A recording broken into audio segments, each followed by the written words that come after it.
साथ हम मौजूद हैं आज तोसा विधानसभा क्षेत्र काफ़ी हॉट सीट बन चुकी है। जब से अनिरुद्ध चौधरी ने एंट्री मारी है, आपके सामने आपके ही परिवार के बहुत गद्दावर नेता हैं, कई बार मंत्री एमपी विधायक बन चुके हैं। आप पहली बार मैदान में हैं, क्या लग रहा है? तोशाम हलके में एक तरफा कांग्रेस का माहौल बना हुआ है, क्योंकि बाकी सब चीज़ें एक तरफ अगर आप छोड़कर देखें तो जनता भारतीय जनता पार्टी की नीतियों से बहुत ज़्यादा परेशान है। ये जो चुनाव है ये भारतीय जनता पार्टी वर्सेस जनता का चुनाव बना हुआ है। बारडा विधानसभा अच्छी खासी आराम से जीत सकते थे। आपके पिताजी ने बहुत अच्छा खासा प्लेटफॉर्म बनाया हुआ था। अपने जिताऊ सीट छोड़ के टफ रास्ता चुना, कठिन, क्या कारण रहा है? मैं यहाँ से भी जीतूंगा। आपके सामने वो नेता खड़े हैं जो साम दाम दंड भेद जानते हैं। आप नए हैं, चाणक्य नीति जानते हैं वो लोग। क्या लगता है इतनी आसान समझ लिया? ये तो आप कह रहे हो कि मैंने आसान समझ लिया, मैंने तो नहीं कहा ऐसा कि मैंने इसको आसान समझ लिया। विपक्ष के लोगों का हर छोटी बड़ी सभा में, रैली में और वहाँ के कार्यकर्ता एक बात अक्सर बोलते हैं, अनिरुद्ध चौधरी, बंशीलाल ने आशीर्वाद नहीं दिया, वारिस से पोती हैं वगैरह वगैरह सुनने को मिलता है। भाई श्रुति मेरी बहन है, मैं उसका पूरा मान सम्मान करता हूँ। नमस्कार, स्वागत आपका हरियाणा न्यूज़ 24 पे। मैं हूं मुन्ना लांबा, मेरे सहयोगी हिमांशु लांबा के साथ हम मौजूद हैं आज तोसा विधानसभा क्षेत्र काफ़ी हॉट सीट बन चुकी है।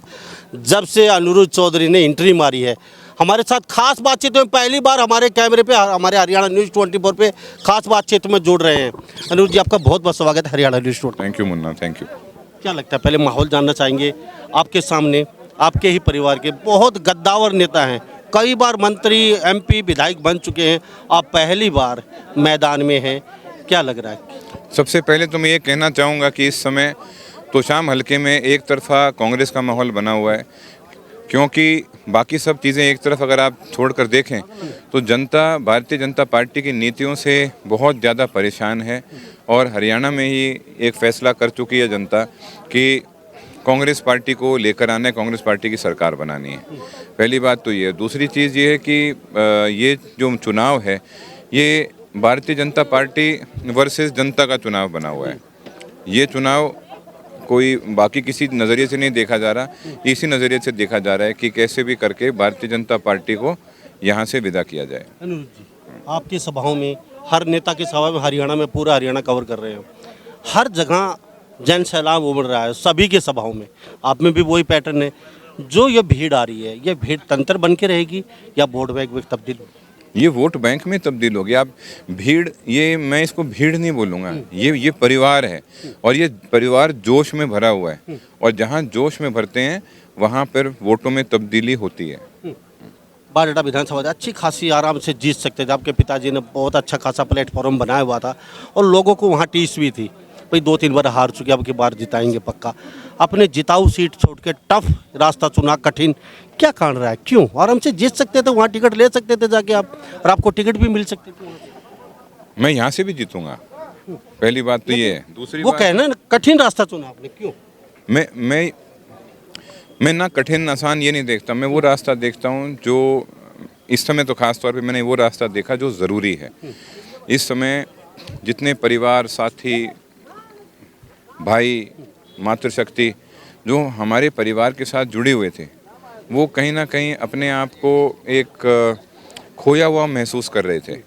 क्योंकि उनकी भाई हम मेरे पिताजी का, हमारा क्षेत्र बारडा था, क्योंकि मेरे पिताजी का था, मेरा तो कोई क्षेत्र था नहीं, मेरा तो सारा क्षेत्र था।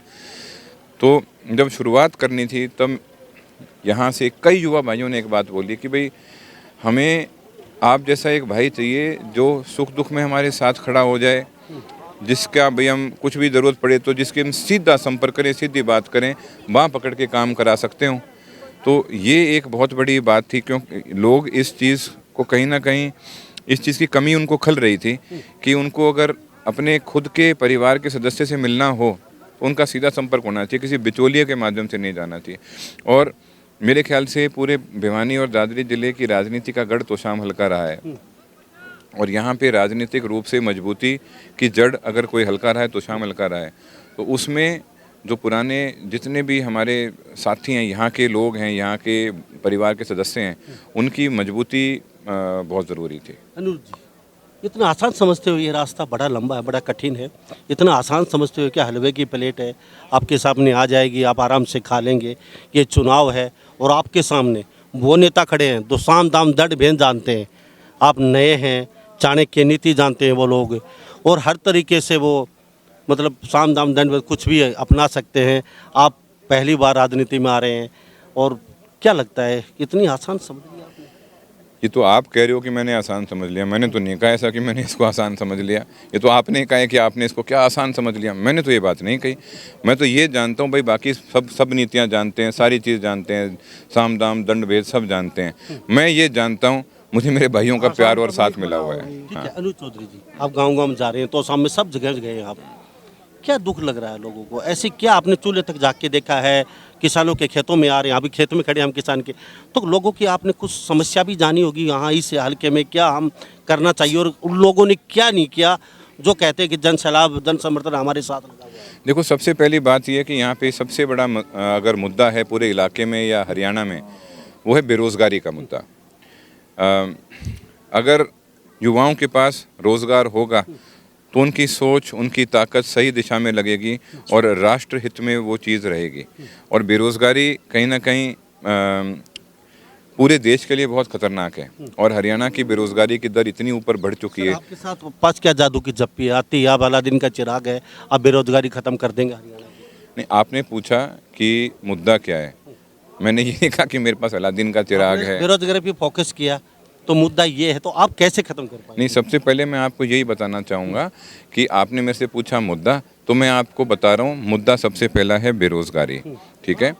और बेरोज़गारी को ख़त्म करने की जादुई छड़ी किसी के पास नहीं होती, पर जो सरकार में रिक्त पद होते हैं, जो सरकारी नौकरियां होती हैं, उनको सही तरीके से निकालना। कितने पद खाली पड़े हैं इस भारतीय जनता पार्टी की सरकार में, नौकरियां नहीं लगी हैं। दूसरी चीज़ क्या है, इस इलाके की अर्थव्यवस्था को मजबूत करना ज़रूरी है।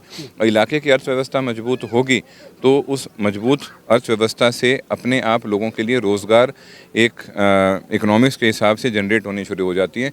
और उस सब में एक पहली कड़ी एमएसपी है, ठीक है। और साथ के साथ में जब आप सरकार में आते हैं, एक कोई विधायक अलग से नहीं कुछ करता, सब साथ मिलकर सरकार जब बनाते हैं तब सरकार की नीतियां बनती हैं, और नीतियां इस तरीके से बनाने की कोशिश रहेगी कि यहाँ पर रोज़गार बढ़े।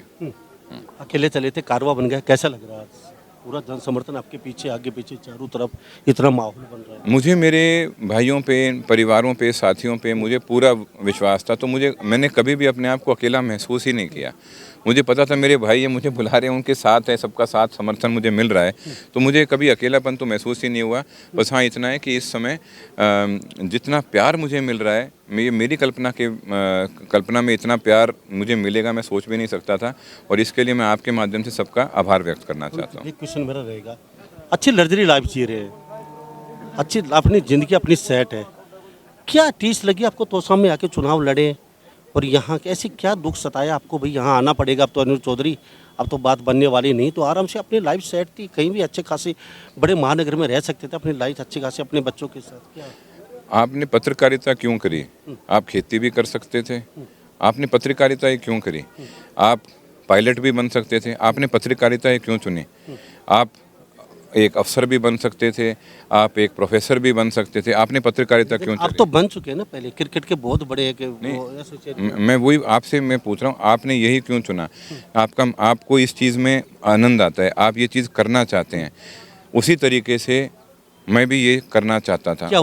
और साथ के साथ में ये था कि जो परिवार मेरे दादाजी के साथ जुड़े हुए थे, ये बात मेरी 2005 में दादाजी के साथ हुई थी कि एक समय ऐसा आएगा जी मुझे राजनीति में मैं आऊँगा, तो कह रहे ऐसा क्यों? मैं जी जिन परिवारों को आपके साथ काम करने की और आपके काम की आदत पड़ चुकी है, वो किसी और के साथ में संतुष्ट महसूस नहीं करेंगे, तो इसी तरीके से मुझे उस चीज़ को आगे बढ़ाने के लिए आना पड़ेगा। और मैं इसीलिए आया हूँ क्योंकि मेरे साथी, मेरे भाई, इन सब ने कहा था कि भाई तू आ और आके हमारे को संभाल कर, तो हमारे को अभी कोई संभालने वाला नहीं है। अनुज जी, कड़वा क्वेश्चन जरूर है, एक मैं जानना चाहूँगा, हर सभा में विपक्ष के लोगों का, हर छोटी बड़ी सभा में, रैली में, और वहाँ के कार्यकर्ता एक बात अक्सर बोलते हैं, अनिल चौधरी, बंशीलाल ने आशीर्वाद नहीं दिया चौधरी ने, उनको सिर्फ चौधरी बंसीलाल सुरती चौधरी को पगड़ी पर आके आशीर्वाद दिया था। मैं आपको राजनीति में लेके आ रहा हूँ और आप मेरे वारिस हैं, पोती हैं, वगैरह वगैरह सुनने को मिलता है। क्या कहेंगे इसको लेकर आप? ये एक बात मैं आपको बताना चाहता हूँ कि प्रोपेगेंडा तो हर कोई फैलाता है। मेरे में अगर कोई कमी है तो ये कि मैं कोई झूठा प्रोपेगेंडा फैलाया नहीं। मेरे दादाजी ने अपना अगर वारिस या कोई राजनीतिक के रूप में आगे बढ़ाने की किसी की बात करी थी तो मेरे पिताजी की करी थी, और शीर्ष नेतृत्व तक करी थी, दादरी में मीटिंग करके करी थी, लोगों को करी थी। और उन्होंने यही बात कही थी कि मैंने सुरेंद्र को आगे कर रखा था, मेरे चाचा जी के बारे में मैंने उसको आगे कर रखा था, पर उसके जाने के बाद में मैं महेंद्र को आगे कर रहा हूँ। जिस तरीके से इंदिरा जी ने संजय जी को आगे कर रखा था, पर संजय जी के जाने के बाद उन्होंने मेनका जी को आगे नहीं किया, उन्होंने राजीव जी को आगे किया। तो अगर कोई इस बात से अलग बताता है तो वो चौधरी बंसीलाल जी के बात को झूठ बोलने का काम करता है। चौधरी बंसीलाल जी के खुद के ये शब्द थे। और दूसरी बात मैं ये भी बताता हूँ, भाई श्रुति मेरी बहन है, मैं उसका पूरा मान सम्मान करता हूँ। और मेरे चाचा जी का कोई बेटा नहीं था, तो जो अपने रस्म के अनुसार उनके गुजर जाने के बाद में जो उनकी रस्म पगड़ी थी, वो रस्म पगड़ी मेरे चाचा जी की पगड़ी रस्म की, वो एक जैसे हमारे समाज में होता है, घर में रस्म पगड़ी होती है, तो क्योंकि उनका बेटा नहीं था तो मेरे दादाजी उस समय ये चाहते थे कि भाई, उन्होंने मेरे बारे में कहा था भाई इसके पे रखनी चाहिए, पर कुछ और बात हुई थी, कहना भाई ये सब मत करो, अगर करना ही है तो भाई बेशक तुम सुरेंद्र की पगड़ी श्रुति के रख दो, पर दूसरी चीज़ का मैं हिस्सेदार नहीं हूँ। और नहीं, राजनीतिक पगड़ी नहीं थी ये लोग सुनना। हाँ, नहीं, वो राजनीतिक पगड़ी नहीं थी। और भाई मैं भी ये चाहूँगा कि मेरी बहन है उसका जीवन अच्छे से चले, सारा चले, और पर मेरी भी कुछ इच्छाएं हैं, महत्वाकांक्षाएं हैं। मेरे भी अंदर एक आग इस चीज़ की है कि जो मेरे दादाजी का इलाका है, ये चौधरी बंसीलाल जी की भूमि है, अकेले मेरे नहीं थे वो। मैं जिस भूमि पे खड़ा हूँ, यहाँ जितने मेरे भाई खड़े, उन सब उनको दादा की तरह मानते थे, उनके दादा थे, हम सबके थे। और यहाँ पे पानी लेके आए, और आज के दिन यहाँ पानी की कमी है। कितने 40 गांव के आसपास ऐसे मिलेंगे जहाँ पीने के पानी तक की कमी है। इन समस्याओं का समाधान पिछले 10-15 साल में नहीं हुआ है, जो हम सब साथ मिलकर करने की कोशिश करेंगे। सर, अनुज चौधरी हमारे साथ खास बातचीत हो मौजूद तोसा विधानसभा क्षेत्र से। काफ़ी बिजी समय है, थोड़ा सा समय लिया है। आप करते हैं चौधरी बंसीलाल की राजनीति, पूरा परिवार आपका। दुष्यंत चौटाला, अभय चौटाला करते हैं चौधरी देवीलाल की राजनीति। लेकिन चौधरी देवीलाल के बाद, चौधरी बंसीलाल के बाद उनके पद चुनाव पे 5% भी बाकी नेता, उनके बेटे पोते क्यों नहीं चल पाए? क्या वजह है? कब तक ये राजनीति, वो परिवार, ये परिवार, भजनलाल परिवार कब तक चलेगा? वो उनके पद चुनाव पे थोड़ा बहुत चल के तो दिखाइए। ऐसा हो क्यों नहीं रहा? जनता उनको मैं इस बारे में एक ही बात कहना चाहता हूँ, ये प्रजातंत्र है। प्रजातंत्र में जैसे जनता चाहती है वैसे होता है, और कभी कभी समय अच्छा आता है, कभी कभी समय खराब आता है। अब मेरे ख्याल से हमारे इलाके के लिए समय अच्छा आ रहा है, इसके संकेत आ रहे हैं। अभी तक मेरे को काम करने का मौका ही नहीं मिला, अब काम करने का मौका मिलेगा, और काम करने का मौका मिलेगा तो भाई उस तरफ चलने की मैं कोशिश भी करूँगा। मेरे पिताजी ने और मेरे चाचा जी ने दादाजी की तरह काम करने की कोशिश करी, और उसमें कामयाबी भी उनको मिली। उन्होंने किया काम। जब मुंडाल में विधायक थे तब उन्होंने काम किया, कांग्रेस पार्टी की सरकार में विधायक ना होते हुए भी बारडालके में बहुत काम किया। तो मैं और किसी परिवार के बारे में कुछ कहना नहीं चाहता। ये तीनों जो नेता थे, ये बहुत सम्मानित नेता थे। इन तीनों का हरियाणा की प्रगति में योगदान है।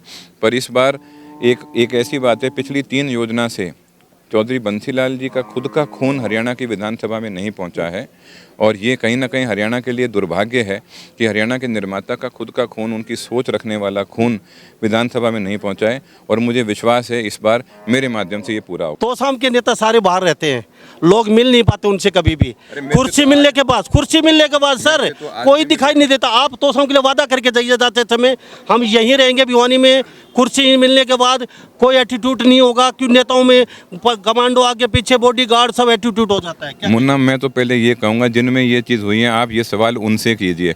मेरे से तो मेरे भाई जो साथी उम्मीद करते हैं, मेरी जिम्मेवारी उन तक है। जिन्होंने ऐसा किया है, सवाल आप ये ज़रूर उनसे पूछना। Thank you. तो हमारे साथ अनुज चौधरी खास बातचीत में बने होते हैं, तो इस बारे में आप क्या सोचते हैं? तो इन्होंने बातचीत की हमने, तो इस बारे में आप क्या सोचते हैं? सभी इन बातों के साथ मैं मुन्ना लांबा, मेरे सहयोगी हिमांशु लांबा के साथ हरियाणा न्यूज़ 24। नमस्कार, जय हिंद।